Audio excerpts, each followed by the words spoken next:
for the Black girls and Black boys that feel unseen and unheard. I also do this for myself because the struggles and challenges that I had to face and overcome did not stop me from becoming the best that I am today. I still have to grow, and I still have a lot coming for myself, and I am ready to continue to push forward. That is exactly why I do this. I'm doing this to serve and to help my community. A lot of times I feel like as student leaders, we get so caught up in what this position can do for me and what network opportunities can do for me. I want to be that opportunity for somebody else. We journaled and wrote to ourselves of who we did this for. And one of the things I said is, I do this for the young people in my community that don't think outside of the community. So I'm from Durham, North Carolina, and I know when I was little, I didn't think bigger than Durham. I always kept myself so small-minded because, not saying that that's what people told me I need to do, but nobody was telling me to achieve higher. So I do this for the kids to show them, like, it's okay to do things like this, and also to be civically engaged. Like, yes, that's cool. Like, yes, it really, and it matters also. So long as the people fail to exercise their rights of freedom, those who wish to tyrannize will do so, for tyrants are active and ardent, and devote themselves in the name of many gods, religious or otherwise, to put shackles upon sleeping men.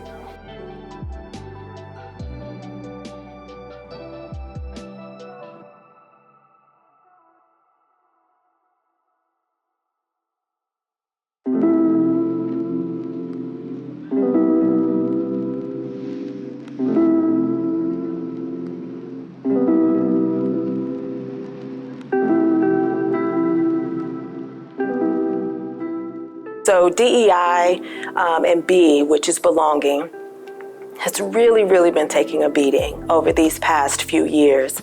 But the reality of it is, DEI actually affects the bottom line of business. And in my line of work in the Chamber of Commerce, we really track those economic impacts that having a diverse workforce brings to the businesses and the economy of North Carolina. But what I would tell our students, I'm a proud alumna of North Carolina Central, so they are our babies. And what I would say is policy matters. So you advocate for yourself via policy. That's the only way we'll affect change. There has to be policy. So they have to show up, they have to vote, they have to make sure that they are aware of what's happening in their communities. They need to know who their representatives are. They need to go to their local city and county meetings to understand where their tax dollars are going, and that will help them to advocate for themselves, not only on the HBCU campus, but also in the broader community. They've been focused on DEI a lot, diversity, equity, and inclusion. A lot of people don't talk about it, so just learning a little bit more about that and spreading that information, and also being able to have everybody's opinions involved, making sure that every student is accounted for and to know that their opinions matter as well. So the removal of DEI jobs, the equity-centric jobs, post-George Floyd, it didn't shock me at all. It's just America being America. However, me being Black is me understanding that I will have to pivot.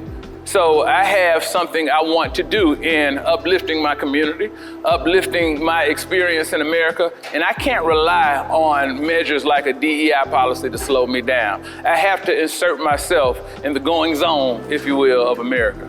First of all, shout out to NC Black Alliance, shout out to Common Cause. This is such an amazing event, 10 years running. But I tell you what, students mean so much to this election, especially HBCU students. We're our own block, we're our own demographic. We set aside, we're the ones to go after. So again, it is very important for us to organize and be intentional about the way we engage this political process.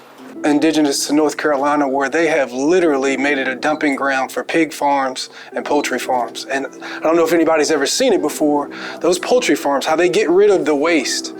If you've ever seen a man-made lake, imagine that man-made lake, but it's not water inside, it's actually pig feces.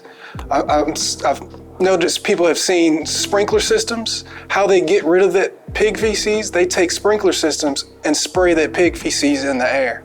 You have communities that live right beside these pig farms, and they actually did some studies and did swabs in people's refrigerators and found pig feces inside of people's refrigerators. This causes cancer, causes all kinds of health issues, babies being born with defects because of this very issue. When you look at history, the biggest movements are started by students. I've been doing a lot of research about how, of course, the civil rights movement is started by students who were afraid of getting thrown at, getting spit at, getting cussed at. It was started by students, especially on HBCU campuses. HBCU campuses are a place where students felt safe enough to start movements because they were under the scrutiny of maybe their school wasn't going to get bombed or something like that. Like, they were in a space where they felt truly comfortable to start and to think and to innovate. And when you look at these movements across America, it is mostly always started by a student. It's mostly started by people that are our age. I would let students know that we've been at the basis of movements since the beginning of the civil rights movement, whether it was young men from Greensboro or men on a bus, young men and women, on a bus on the way down to Selma, Alabama. We've been at the forefront of everything since the dawn of movements for Black people in this country. So all we need to do is reignite that fire, bring ourselves back together and build a community that would be unstoppable. Well, I think exposure is a big thing. And to be exposed to other Black minds who think similarly to me, it allows me to be able to understand and have the revelation that I can go to my campus and beyond my campus and have other people who look like me, think like me, and we can advance our race and a lot of aspects of our race together. This experience has really just been really refreshing. I think more than anything, I just learned how much I don't know. So to be able to hear from so many different speakers and so many different panelists about what the state of our world is and how we can make an impact has been refreshing. And it's just been great to be able to be around such like-minded people, and it just makes me have hope for the future of our nation. I feel like because of our age, we are the future, and so hearing our point of view, hearing where we want to go when we're moving forward is vital to how this country is going to look in a few years, because we are the future. So our input, our views, us wanting to make change is very important for how this political climate might turn out after this election. And I'm looking forward to this election because, it's a big stake. It's an untraditional candidate running. It's a female. It's also a Black woman, minority. So, change for America. I think college students' vote is so important, and I think just learning about all the suppression that's trying to happen specifically to college students just re-emphasizes how important our voice is, because if it wasn't important and impactful, they wouldn't be trying to silence it.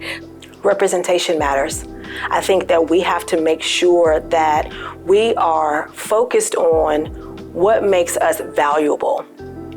When as Black women, when people see us, of course they see our skin and our gender first, but we have to make ourselves so much more valuable than, oh, I can check a box on the DEI spectrum.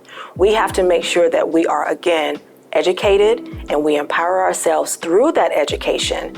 There is no greater position than to be the President of the United States. It is very, very powerful.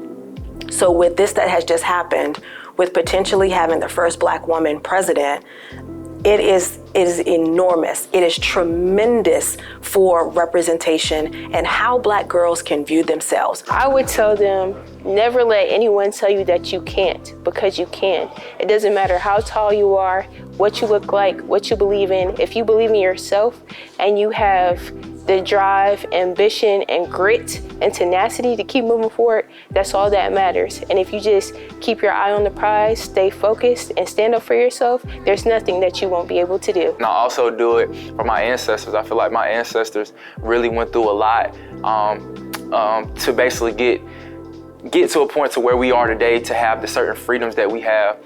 And I feel like we have way much more of the money and resource in order to keep on making change. So I just know if they were here today, that would be something that, they'll be proud to see that we were doing.